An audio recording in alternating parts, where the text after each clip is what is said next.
ভাই আপুরা আজকে আবারও তোমাদের মাঝে চলে আসলাম গুড়া মাছ চচ্চড়ির রেসিপি নিয়ে। গুড়া মাছটা চচ্চড়ির জন্য আমি এখানে মশলা করে নিব। মশলার জন্য দিয়ে দিচ্ছি কাঁচা মরিচ, দিয়ে দিচ্ছি কয়েকটা রসুন, দিয়ে দিচ্ছি জিরা, দিয়ে দিচ্ছি সামান্য সরিষা।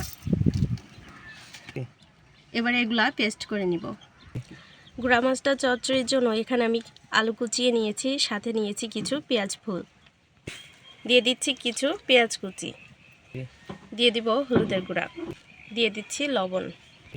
এবার দিয়ে দিব পেস্ট করা মশলাটা। এবার সব কিছু ভালোভাবে মাখিয়ে নিব।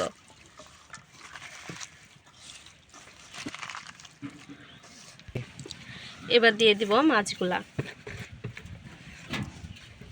এবার দিয়ে দিব পরিমাণ মতো তেল। আবারও সব কিছু ভালোভাবে মাখিয়ে নিব।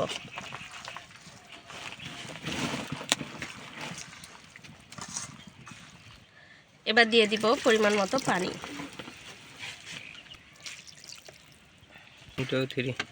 এভাবে গুঁড়া মাছটা মাখিয়ে রান্না করলে কিন্তু অনেক মজা লাগে। যারা এভাবে রান্না করনি তারা কিন্তু একবার হলেও ট্রাই করে দেখতে পারো। এবার একটা টমেটো কুচি দিয়ে দিব।